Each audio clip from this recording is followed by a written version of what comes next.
বন্ধুরা, আজকে একটা নতুন গল্প নিয়ে আসলাম তোমাদের মাঝে। এটা সত্য এবং বাস্তব জীবনের ঘটনা। শেষ পর্যন্ত শোনার অনুরোধ রইল। শুনলে তোমার মধু চলে আসবে। দেরি না করে চলো শুরু করা যাক। আমি বললাম, খালুজান, আমি আপনার প্রস্তাবে রাজি, কিন্তু আমার তো বয়স কম, আর তাছাড়া অতীতে আমি কারো সাথে এমন কাজ করিনি। আর আপনি তো আমার চাইতে বয়সে অনেক বড়। আপনি আমার সাথে এসব করলে আমি তো মরে যাব। আমি কিছুতেই সহ্য করতে পারবো না। তারপর খালুজান আমাকে বলল, তুমি কোনো চিন্তা করো না, আমি এমনভাবে কাজ করব তুমি টেরই পাবে না। খাল উজানের মুখ থেকে এমন মিষ্টি কথা শুনে আমি তার সাথে কাজ করতে রাজি হয়ে গেলাম। খালুজান যখন প্রথম আমার নিয়ন্ত্রণ আনার চেষ্টা করল, তখন আমার দু চোখ বন্ধ হয়ে আমার এমন অবস্থা হলো যা শুনলে বন্ধুরা তোমাদের মাথা ঘুরে যাবে। বন্ধুরা, গল্পটি অনেক মজার। আশা করি তোমরা পুরো গল্পটা শুনবে। তবে গল্পটি শুরু করার পূর্বে তোমাদের নিকট আমার বিশেষ অনুরোধ, তোমরা অবশ্যই আমার চ্যানেলটি সাবস্ক্রাইব করে আমাকে সাপোর্ট করবে। হ্যালো বন্ধুরা, কেমন আছো তোমরা? আমি দিলরুবা খান, বয়স 18 বছর। আজকে আমি যে গল্পটা বলব তা হল যখন আমার বয়স 14-15। ছোটবেলা থেকেই আমার অনেক স্বপ্ন ছিল, লেখাপড়া করে অনেক বড় চাকরি করব, মানুষের মতো মানুষ হব। কিন্তু ভাগ্যের কি পরিহাস, আমার বয়স যখন 10 তখন আমার বাবা মারা যান। মা অনেক কষ্টে তখন আমাদের সংসার চালাতেন। আমার এক ভাই, সে আমার ছোট। আমরা 2 বোন, তবে সংসারে আমি সবার বড় মেয়ে। বাবা মারা যাওয়ার পর আমার ফ্যামিলি পড়ে চরম অভাব অনটনে। মা আমাদের মুখে 3 বার খেতে দিতে পারত না। লেখাপড়ায় খুব খারাপ ছিলাম না। বাবা মারা যাওয়ার পর আর বেশি দিন পড়ালেখা করতে পারিনি। অভাবের কারণে পড়ে খুঁজতে হয় আমাকে কাজের সন্ধানে। আমাদের গ্রামের রাবিয়ার মা ঢাকায় থাকে। মায়ের এই কষ্ট দেখে রাবিয়ার মা আমার মাকে পরামর্শ দিল, আমার দেখা অনেক বড় সাহেবের সাথে পরিচয় আছে, তুমি চাইলে আমি তোমার মেয়েকে তাদের বাসায় কাজের ব্যবস্থা করে দিতে পারি।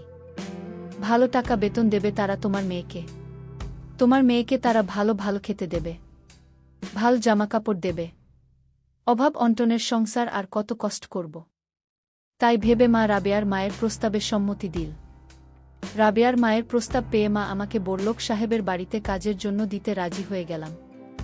মায়ের কষ্ট দেখে আমি অন্যের বাসায় কাজের চাকরিতে যাওয়ার জন্য রাজি হয়ে গেলাম। মা, বাবা, ভাই, বোন সবার মুখে হাসি ফুটাতে অন্যের বাসায় কাজে চাকরি করতে আমি রাজি হয়ে গেলাম। তারপর রাবিয়ার মা ঢাকায় সাহেবের সাথে মোবাইল ফোনে কথা বলে দেখল তাদের কোনো কাজে লাগবে কিনা। সাহেব বলল, হ্যাঁ রাবিয়ার মা, আমার ম্যাডাম অসুস্থ, বাসায় রান্না বান্না ঠিকমতো হয় না, ছেলে মেয়েদের খাবার দাবারের খুব অসুবিধা হচ্ছে, একটা কাজের মেয়ে হলে ভালোই হয়। রাবেয়ার মা সাহেবের সাথে ফোনে কথা বলার পর আমার মাকে বলে যে আমি দিলরুবা খানমের কাজের ব্যবস্থা করে ফেলেছি। এখন তোমরা যদি রাজি থাকে তাহলে আমি আগামী শুক্রবার দিলরুবাকে নিয়ে ঢাকা চলে যাবে। তার কাজ দেখে যদি সাহেব পছন্দ করে তাহলে তাকে সাহেব ভালো টাকা বেতন দেবে, ভালো ভালো খেতে দেবে। অবশেষে আমার মা রাবিয়ার মার সাথে ঢাকায় বড়লোক সাহেবের বাসায় কাজের জন্য নিয়ে যেতে দিল। বাড়ি থেকে জীবনের প্রথম ঢাকায় আসলাম। বাড়ির মানুষের স্মৃতি, মা বাবা স্মৃতির কথা স্মরণ করে গাড়িতে বসে অনেক কান্না করলাম। অবশেষে রাবিয়ার মা আমার ঢাকায় একটি বড় বিল্ডিং এর 6 তলায় আমাকে নিয়ে এল সাহেবের বাসায়। রাবিয়ার মা সাহেবকে আমায় দেখে বলল, হ্যালো বাবু, এই দেখুন আপনার বাসায় কাজের মেয়ে নিয়ে এসেছি। মেয়েটি বেশ চঞ্চল, রান্না বান্না থেকে শুরু করে থালা বাসন মাজা সব কাজ পারে। তারপর হ্যালো বাবু আমার দিকে চেয়ে আমাকে খুব ভালো করে দেখল। হ্যালো বাবু, লোকটা অনেক সুন্দর, হ্যান্ডসাম। প্রথম দিনের আমার দিকে কেমন করে যেন চেয়ে রইলেন। তার চাচা দেখে মনে হচ্ছিল অন্য কিছু মতলব আছে লোকটা। আমাকে জিজ্ঞেস করল, কি নাম তোমার? আমি বললাম, স্যার, আমার নাম দিলরুবা। তারপর সাহেব আমাকে বলল, বাহ বাহ, বেশ সুন্দর নাম তোমার। তা তুমি কি পারো? আমি বললাম, রান্না বান্না খুব ভালোভাবে পারি স্যার। তখন সাহেব আমাকে বলল, দিলরুবা, তুমি আমাকে স্যার বলবেন না, আমাকে খালুজান বলে ডাকবে। আমি বললাম, আচ্ছা ঠিক আছে। তারপর রাবিয়ার মা আমাকে খাল উজানের বাসায় রেখে চলে আসেন। খালুজান একটি কোম্পানির বড় পোস্টে চাকরি করে। শুক্রবার তার সাপ্তাহিক ছুটি। আমি প্রথম দিন থেকেই তাদের বাসায় কাজ শুরু করে দেয়। প্রথম দিন তার আমার কাজ দেখে অনেক খুশি হলেন। খালু জান আমার কাজ দেখে অনেক প্রশংসা করলেন। পরের দিন খালু জান আমার জন্য কিছু ভালো ভালো জামাকাপড় মার্কেট থেকে কিনে আসলেন। আমি এরকম জামাকাপড় আর কোনোদিন পরি নাই। মনে হচ্ছিল বেশ ছোট ছোট জামাকাপড়। আমি বললাম, খালু জান, এরকম ধরনের ছোট ছোট জামাকাপড় আমি পরতে পারবো না। আমার লজ্জা লাগে। আমি গ্রামে থেকে বড় হয়েছি, গ্রামে বড় বড় জামাকাপড় পরেছি, তাই এরকম ধরনের জামাকাপড় পরলে আমার কাছে কেমন কেমন জানি লাগে। খালু জান বলল, আরে মা, একটু স্মার্ট হওয়ার চেষ্টা করো।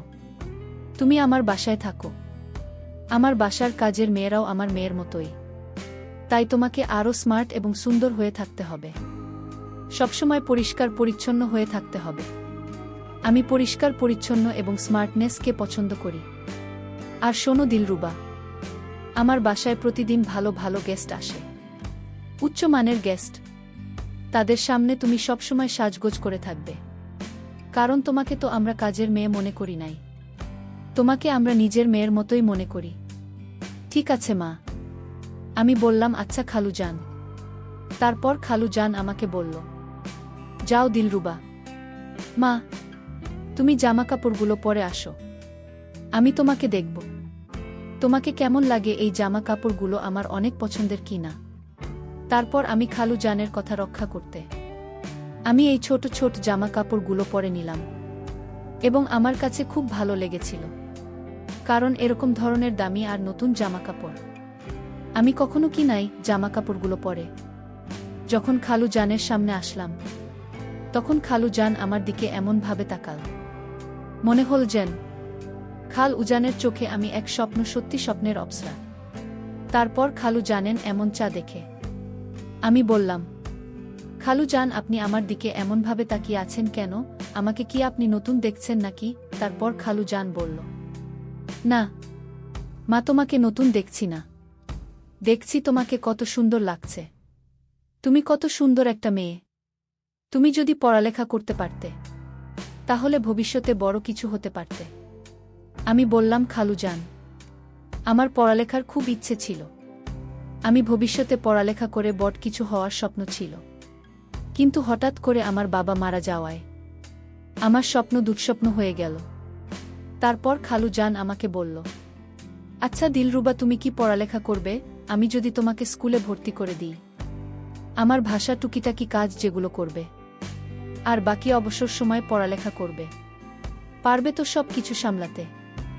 আমি বললাম, খাজাঞ্চি, অবশ্যই পারব, আপনি যদি আমাকে একটু হেল্প করেন। প্রথম প্রথম খাল উজানকে তো ভালোই মনে হলো। কিছুক্ষণ ভেবে আমি আরও বললাম, খালু জান, পড়ালেখা করলে তো অনেক টাকা লাগবে, আমি এত টাকা পাব কোথায়? খালু জান বল, দিলরুবা, তুমি টাকার চিন্তা করো না, আমি তোমাকে সব কিছু দিব, তুমি শুধু আমাকে একটু একটু বলেই। খালু জান থেমে গেলাম। আমি বললাম, খালু জান একটু কি? তারপর খালু জান চুপসে গেল। খালু জান কি যেন ভাবতে লাগল, মনে মনে অনেক ভেবে হঠাৎ করে কোনো এক কাজের কথা বলে চলে গেল। আমি বুঝতে পারলাম না খালু জান একটু দাঁড়াও আমাকে কি বোঝাতে চেয়েছিল।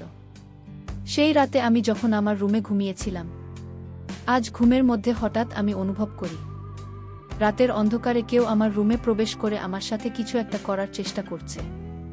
মনে হচ্ছে আমাকে মেরে ফেলার প্ল্যান করছে। তারপর আমি লাইট অন করে দেখি খালু জান। আমি বললাম, খালু জান, আপনি এত রাতে আমার রুমে কি করছেন? খালু জান বল, না কিসের যেন একটা শব্দ পেলাম, তাই আমি ভাবলাম আমাদের বাসায় নাকি চোর ঢুকেছে। চোর মনে করে আমি তোমার এখানে আসলাম, কিন্তু এখানে এসে দেখি কিছু নেই। আচ্ছা ঠিক আছে, আমি চলে যাই, তুমি ঘুমাও। পরের দিন খালু জান আবার আমার জন্য একটি স্বর্ণের আংটি এনে আমাকে বলল, দিলরুবা, চোখ বন্ধ করো, তোমার জন্য একটা পুরস্কার আছে। আমি বললাম, খালু জান, কি এমন জিনিস এনেছেন আমার জন্য, তাও আবার আমার চোখ বন্ধ করতে হবে? আমার চোখ খুলে দেখি চকচকা স্বর্ণের একটি চেঞ্জ। আমি স্বর্ণের চেইনটি দেখে অনেক আনন্দে নাচতে শুরু করলাম, আর খালু জান আমার নাচার দৃশ্য খুব ভালোভাবে দেখতে লাগলেন। দেখতে দেখতে এভাবে কেটে গেল একটি মাস। তারপর খালু জান আমাকে একটি স্কুলে ভর্তি করে দিল। আমি যদিও ক্লাস করতে পারতাম না, কারণ ক্লাস করলে বাসায় কাজ করবে কে, খালু জান বলল। পরীক্ষার সময় পরীক্ষা দেবে, আর বাসায় মনোযোগ দিয়ে পড়াশোনা করবে। এইভাবে চলতে লাগল আমার জীবন। হঠাৎ রাত 1-2টার সময় খালু জান আমাকে তার রুমে ডেকে নিয়ে বলল, দিলরুবা, তোমার সাথে আমার কিছু কথা ছিল, খুবই গুরুত্বপূর্ণ কথা। এখন কথাটা যে কিভাবে আমি বলবো তা আমি বুঝতে পারছি না। জানি না এই কথাটা বলার পর তুমি আমাকে কেমন ভাবে। আমি বললাম, খালু জান, আপনি নিঃসন্দেহে বলেন, আমি আপনার সকল কথা রাখার চেষ্টা করব। আমি কথা দিলাম আমি আপনাকে কখনো ভুল বুঝবেন না, কখনো অসম্মান করব না। আপনার কথা শতভাগ রাখার চেষ্টা করব, কারণ আপনি আমার জন্য অনেক কিছু করেছেন। যেখানে আমি দুমুঠো খেতে পেতাম না, ভালো কাপড় চোপড় পেতাম না, সেখানে আপনার জন্য আজকে আমার এই রাজকীয় অবস্থান। আর তাছাড়াও আপনি আমাকে আপনার মেয়ের মতোই ভালোবাসেন। আপনার প্রতি আমি কৃতজ্ঞ। খাবার দাবার, কাপড় চোপ, গহনা, আরাম আয়েশের কোনো অভাব নেই। আপনার কোনো কথা আমি কিভাবে না রাখতে পারি। তারপর খালু জান আমাকে বলল, দেখো দিলরুবা, তোমার খালা আজ 10 বছর ধরে এভাবে অসুস্থ হয়ে পড়ে আছে। না পারি তার সাথে 2টা মনের কথা বলতে, না পারি তার সাথে মনের খোরাক মেটাতে। খুব অসহ্য যন্ত্রণার মধ্যে আমার জীবন অতিবাহিত হচ্ছে। ছেলে মেয়ে সবাই পড়ালেখা করছে, কিন্তু কেউই আমার মনের অবস্থা বুঝে না। আর যে বুঝবে সে তো অসুস্থ হয়ে পঙ্গু হয়ে পড়ে আছে।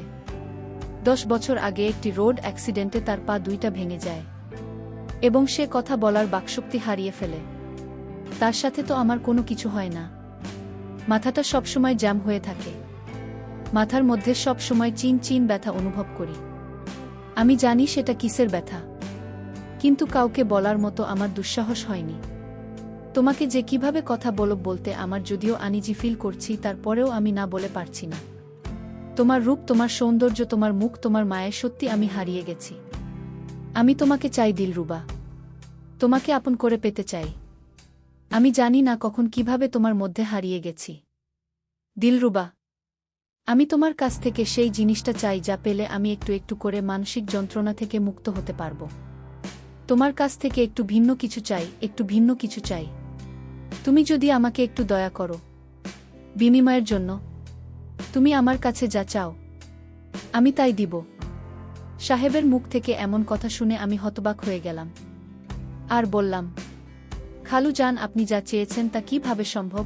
আমি তো আপনার তুলনায় অনেক ছোট একটা মেয়ে, আপনার মেয়ের মতোই। তারপরেও আপনার যদি ইচ্ছা হয় তাহলে আমার কোনো আপত্তি নেই, কারণ আমি আপনার কাছে কৃতজ্ঞ। আমার কথা শুনে খালু জান আমাকে বলল, মেয়ের মতো?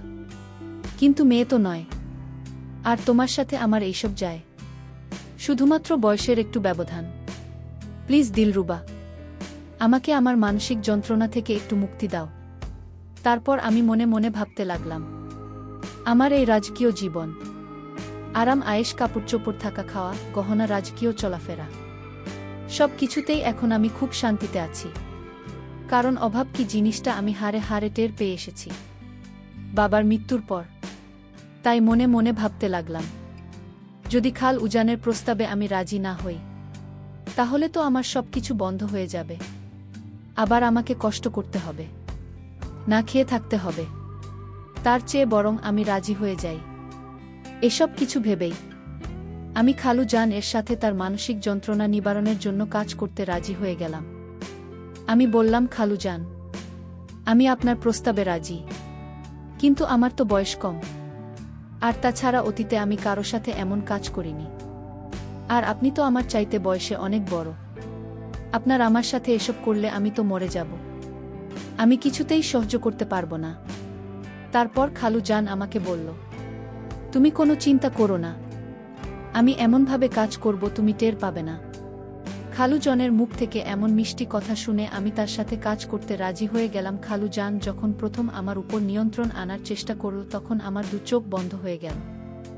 আমি খুব কাঁদতে শুরু করলাম আর খালু জনকে বললাম একটু সহনশীল হওয়ার জন্য।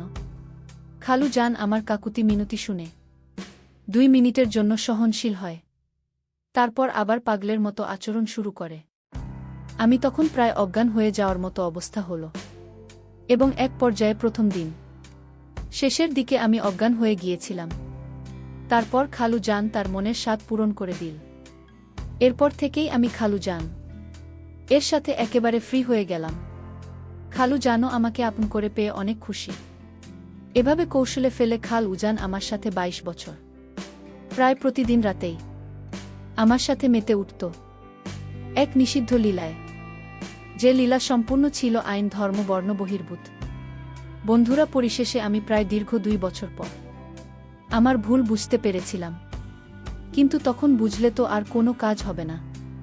আমার জীবনে আমি যা হারাবার তা হারিয়ে ফেলেছিলাম। আমি তাকে অনেক বিশ্বাস করেছিলাম, আর সে বিশ্বাসের ফলেই সে আমাকে এক প্রকার ইমোশনাল ব্ল্যাকমেইল করে। আমার জীবনের সবচেয়ে দামি সম্পদ তাকে কেড়ে নিয়েছিল। তারপর বন্ধুরা, ওইখান থেকে আমি একেবারেই কাজ ছেড়ে চলে আসলাম। অতীতের কথা চিন্তা হলে আমার মনে খুব কষ্ট হয়, খুব। অতীতের সেই বেদনাদায়ক দৃশ্যগুলো আমাকে খুব পীড়া দেয়। প্রিয় বন্ধুরা, পরিশেষে তোমাদেরকে আমি একটি কথাই বলবো। তোমাদের চলার পথে তোমাদের অনেক লোকের সাথে বিভিন্ন ধরনের সম্পর্ক হতে পারে, কিন্তু কাউকে তোমরা মন থেকে বিশ্বাস করে তাদের মিষ্টি মিষ্টি কথায় এমন কিছু দিও না যার জন্য তোমাদের সারাটি জীবন অনুশোচনা করতে হয়। আর সবাইকে অন্ধের মতো বিশ্বাস করা ঠিক না। আর যদিও তোমরা বিশ্বাস করে থাকো, তাহলে তোমাদেরকে সারা জীবনের মাসুল দিতে হবে। বন্ধুরা, আজকে এই পর্যন্তই। আবারও আসব তোমাদের মধ্যে নতুন কোনো ভিডিও নিয়ে। ভিডিওটি যদি তোমাদের ভালো লাগে তাহলে একটি লাইক দাও। প্রতিদিন আমি তোমাদেরকে একটা করে নতুন গল্প উপহার দিব, তাই তোমাদেরকে অনুরোধ করে বলছি, তোমরা যদি এরকম ধরনের ইন্টারেস্টিং গল্প পেতে চাও তাহলে দয়া করে আমার চ্যানেলটি সাবস্ক্রাইব করো। পরিশেষে তোমাদের সকলের সুস্বাস্থ্য কামনা করি। ভিডিওটি দেখার জন্য তোমাদের সকলকে অসংখ্য ধন্যবাদ।